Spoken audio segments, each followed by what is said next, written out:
Hey guys, RPM here, hope you're doing well. Having a really great day. This video, before I pack this thing up and ship it back to the buyer who graciously sent this to me, thank you for T Swift on Discord for hooking me up with this buddy who bought 2 of these. And so yeah, over the past week here, I've had it, I've just been playing around with it.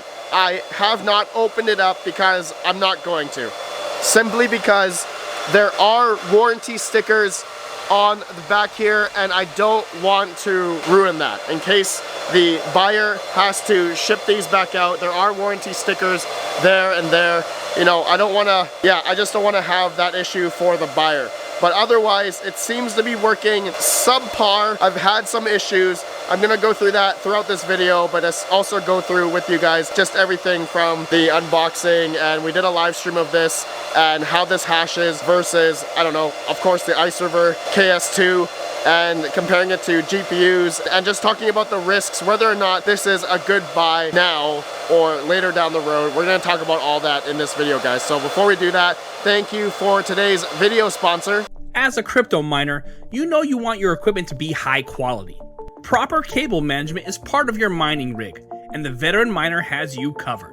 The Veteran Miner cables are created with the best materials to ensure they are of the highest quality. Our cables are made of 16 gauge tin copper, ensuring another layer of protection from oxidation and corrosion. We support our products with a 100% guarantee. Visit our website at www.theveteranminer.com and get the best cables for your mining setup. Alright guys, so let's talk about the unboxing first. We did a live stream, and there was separate boxes for the power supply and the Superscaler K10. Okay, so the power supply was in this singular box right here. The packaging was, subpar, I would say. It was decent enough. And it was a 2400 watt power supply that comes with it. I'll show you right here. All right, it's a Karma Way PC, 2400 watt, 200 to 240 volts power supply. All right, and there were 20 6-pin PCIe that went into the Superscaler K10. And here's the box for the K10 itself. I'm gonna have to say, I don't know, packaging was okay. I'm gonna say it needs a bit more padding, but ultimately it was fine. Now, upon unboxing the Superscaler K10, I noticed the condition was very heavily used. There's a lot of scratches, there's a lot of marks on the back, the sides and everything. And of course, in that live stream when we unboxed it initially, there were a lot of 6-pin PCIe plugs here on the hash boards that were already essentially burnt. Yellow or brown discoloration on the 6-pin already. So that was, man, that was a shocker to me, but they did advertise this as used.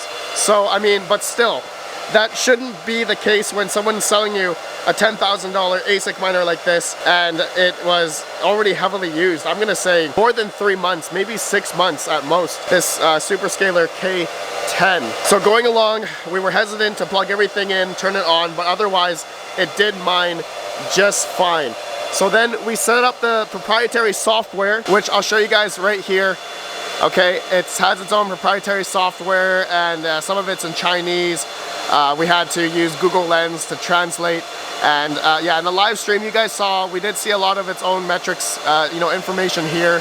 There's average temperature, because right now it says 45 degrees Celsius, which is really low. But the computability, I guess the mega hash, right here it shows 25,000 mega hash. So right now, I don't think it's mining at its full advertised 30 gigahash. I was able to get the 30 gigahash in the beginning, but over time, this thing has been mining less and less in terms of its advertised gigahash of 30 gigahash, mining the K heavy hash algorithm. And actually another thing is the power consumption of this, right now it says 2800, that's because I have the KS2 plugged in as well as my test bench. So, but anyways, in the live stream, we're getting about 1600 to 1700 watts for the K10, and that's the power consumption for around 25 to 30 gigahash. So the spread is quite large, I would say. And if we go to the mining pool, right now, I'm just mining to the buddies, the gentleman who sent me this, and the hash rate, I've never seen it go past 25 megahash. Right now the pool says 22. And I had issues before where it would go to 30 and then down to 10 and then 20 gigahash. It was never constant. I don't know if that's because of K1 pool, but yeah, right now we're at 22.68 current hash rate. But the software, the proprietary software shows 425 megahash, not 30 gigahash. So I don't know if it's an issue with these hash boards. I understand a lot of people think this is an FPGA, and yeah, I think it's an FPGA in terms of the silicon, but ultimately they made it into an ASIC style miner. And I wasn't going to open it up, like I said, because of the warranty stickers. I don't want to ruin that for the gentleman. Also, I don't want to break it. If I break it, I have to buy it. And yeah, this thing is about 10,500 right now on coastalcryptomining.com. All right, so let's talk about the risks here. So right now, the Kaspa network hash rate is constantly going up, but it has come down a little bit over the past couple of weeks here. That's probably due to the ice river, and also the profitability of GPU mining Kaspa is not that great. So a lot of people, some people have been turning off potentially, but also the ice rivers, like you guys have probably seen, we've done many videos on that already.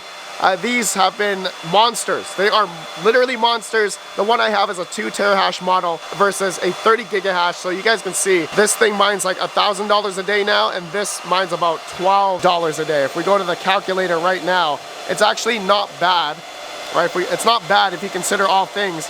This K10 is still profitable at the current price, at the current difficulty, you know, the equilibrium to calculate what the profitability is on what to mine here, or I don't know, any other hash rate website out there, or even hashrate.no. But anyways, the estimated yield is about 500 Kaspa a day. All right, compared to the KS2, I was getting about 35 to 40,000 Kaspa a day, which is utterly insane, but that's because of the hash rate. So understanding the risk here, guys, if more of these ice rivers come online, it will increase the difficulty. But if we look at the efficiency, right now the K10 hovers between the Osprey E300 and a RTX 4090 or 3070 at efficient clocks. So one thing to consider if people are deciding to buy one of these super cellular K10s, because it is profitable right now, would you want to buy an E300 or a 3070? Because an E300 as of right now can mine other things, potentially Ergo, potentially other coins out there if bitstreams come out for the Osprey E300. And then let's say we're looking at GPUs. GPUs can obviously mine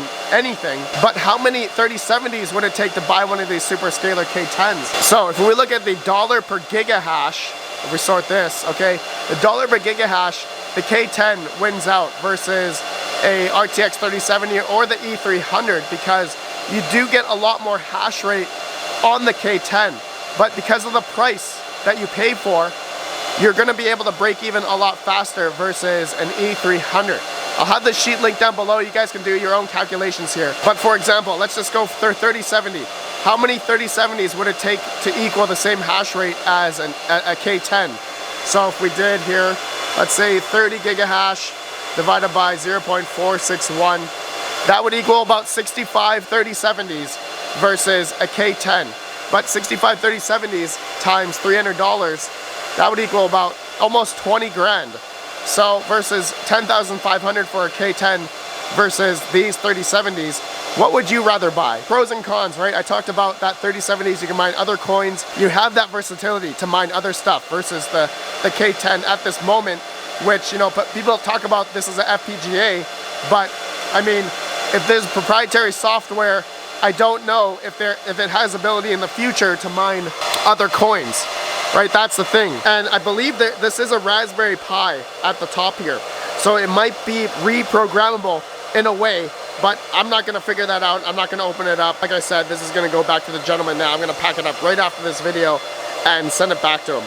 So a lot of, you know, pros and cons to this, you know, depends if you believe in Kaspa as well, right? Like I talked about the network hash rate and also the yield, right? If you hodl all this Kaspa right now, let's say it went up 10x, you could think that this could be making then $120 a day if Kaspa went up 10 times in price, right? So a lot of things to think about. If you believe in Kaspa in the long term, this K10 could pay itself off in less than a year, maybe in the next bull run, assuming you hodl all the Kaspa, the amount that it's yielding at this moment. But guys, anyways, I'm gonna have to say the K10 overall is subpar. I haven't seen the full 30 gigahash hash rate. I mean, it does at the very beginning, but then you can see here, according to the software, it does fluctuate a bit, and now it's at 26 gigahash.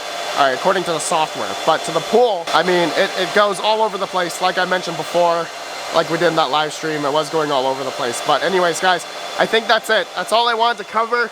This is the last time I will have this Superscaler K10. So thank you to the buddy who sent this to me, and I'm gonna be saying this back to you right now. All right, my friend. Okay guys, let me know your thoughts of the Superscaler K10. More Ice River content coming soon. So I'll see you guys in the next video. Have a good one. Peace out.